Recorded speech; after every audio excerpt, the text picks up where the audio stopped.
नमस्कार, मैं हूं मुकेश और आप देख रहे हैं एसआरबी न्यूज। एसआरबी न्यूज के इस खास कार्यक्रम गांव की सरकार में आपका स्वागत है। इस कार्यक्रम में हम जनप्रतिनिधियों से करेंगे मुद्दों की बात। एसआरबी न्यूज के संवाददाता पहुंचेंगे जनप्रतिनिधियों से और जानेंगे कि किन किन मुद्दों पर उन्होंने चुनाव लड़ा और चुनाव जीतने के बाद उनका क्या इरादा है, किस तरीके के विकास के कार्य वो कराएंगे अपने ग्राम पंचायत या अपने क्षेत्र में।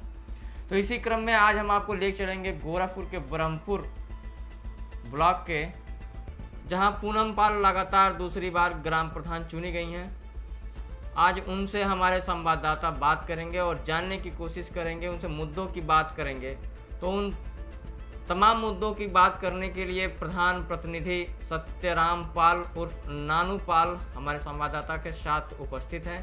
तो आइए सीधे लिए चलते हैं आपको और दिखाते हैं गांव की सरकार में मुद्दों की बात। जी, सबसे पहले आपका परिचय। आपने ग्राम प्रधान चुनाव लड़ा और जीत भी हासिल की, इसके लिए बधाई।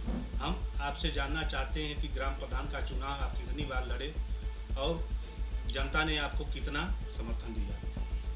सबसे पहले मैं ग्राम प्रधान हमारी श्रीमती पूनम देवी पत्नी सत्यराम नानू पाल।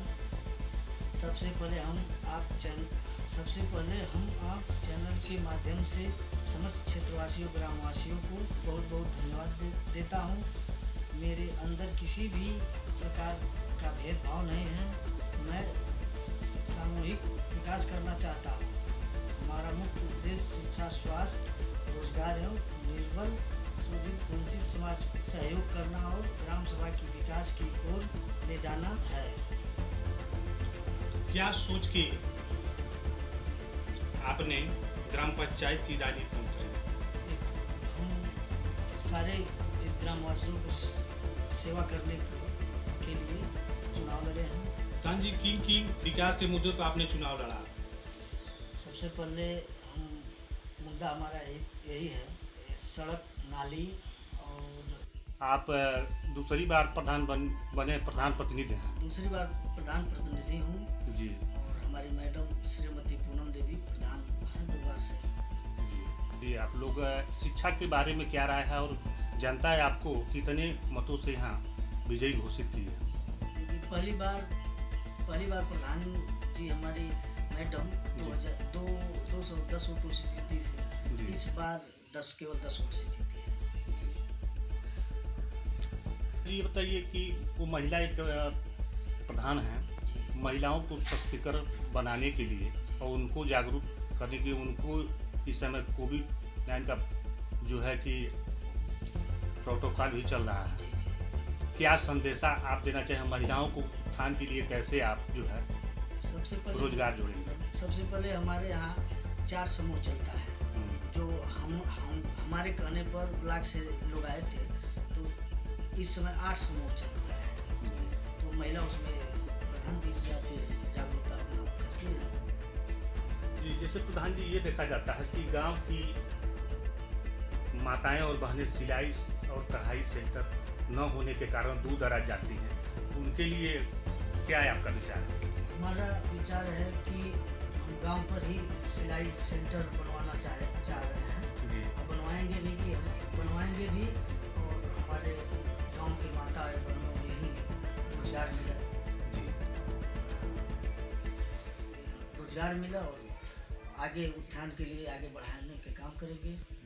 आपके वहाँ इस समय मान लीजिए नरेगा से काम चल रहा है? जी, नरेगा काम चल रहा है। छिड़काव करवा दिए? छिड़काव करवा दिए हैं सब। तो ये आप जो है कि कहीं सपा में किस पद पे हैं, ये बताएंगे? सभा में हम समाजवादी लोहिया वाहिनी की राष्ट्रीय कार्यकारिणी सदस्य भी हूँ और अखिल भारतीय बाल बजट धनगर महासभा के प्रदेश संगठन मंत्री भी हूँ। आप अपने क्षेत्र की जनता को इस जीत के उपलक्ष्य में क्या संदेश देना चाहिए? इस जीत के पर सबसे पहले अपने गांव के जनता को बहुत बहुत बधाई और धन्यवाद भी देना चाहूँगा कि दूसरी बार हम लोगों को प्रधान चुने हैं। इसके पूर्व आप जब ग्राम प्रधान चुनाव जीते, उसके बाद किस मुख्य विकास कार्यों आपने कराया? जीतने के बाद पहले तो हम ये इंटरलॉकिंग काम करवाए हैं, सामुदायिक शौचालय बनवाए हैं, मनरेगा काम भी करवाए और लाइट का भी काम हुआ है। जी प्रधान जी, आपने अब तक आवास कितना उपलब्ध कराया अपने ग्राम सभा में? अब तक आवास हम लगभग 32 आवास उपलब्ध करा दिए हैं। और शौचालय कितने लोगों को इस ग्राम सभा में आपने? हमारे यहाँ 200 से ऊपर शौचालय उपलब्ध करवाए हैं। छोटा ग्राम पंचायत है। आपके यहाँ की आबादी क्या होगी इस ग्राम सभा? हमारे यहाँ की आबादी हमारी का 1077 है और इसी हमारी में से तो एक टोला है, जी। उसमें 365 आबादी है। कुल मिलाकर के 13 साढ़े 1400 के आसपास आबादी है। मनरेगा की क्या स्थिति है? कितने मजदूर हैं आप कुछ बताएंगे? जी, हमारे यहाँ मनरेगा के मजदूर लगभग 100 के आसपास है। राशन वितरण प्रणाली कैसी है, आप इसके बारे में अवगत कराएंगे? जी, हमारे यहाँ राशन बहुत बढ़िया प्रणाली है और हम लमसम 300 राशन कार्ड भी बनवा चुके हैं। अब तक आपने वृद्धा और विधवा और दिव्यांग पेंशन कितने लोगों का कराया है? पेंशन, वृद्धा पेंशन तो हम करवाए हैं 60 पेंशन करवाए हैं वृद्धा, और विधवा 40-40 विधवा करवाए हैं और विकलांग 3 करवाए हैं। आपके ग्राम पंचायत में प्राथमिक विद्यालय की स्थिति क्या है? हमारे यहाँ प्राथमिक विद्यालय भी है और जूनियर हाई स्कूल भी है।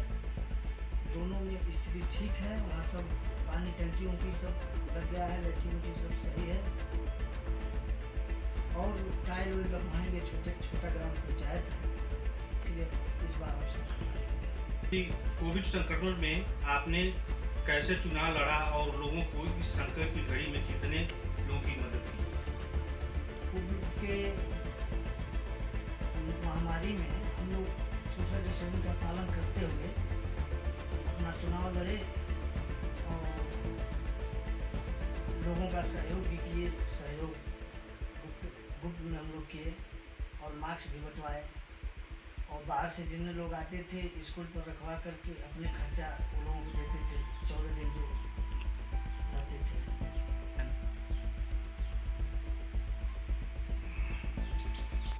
तो फिलहाल इस विशेष कार्यक्रम गांव की सरकार में अभी तक के लिए इतना ही। मुझे दीजिए इजाज़त। नमस्कार।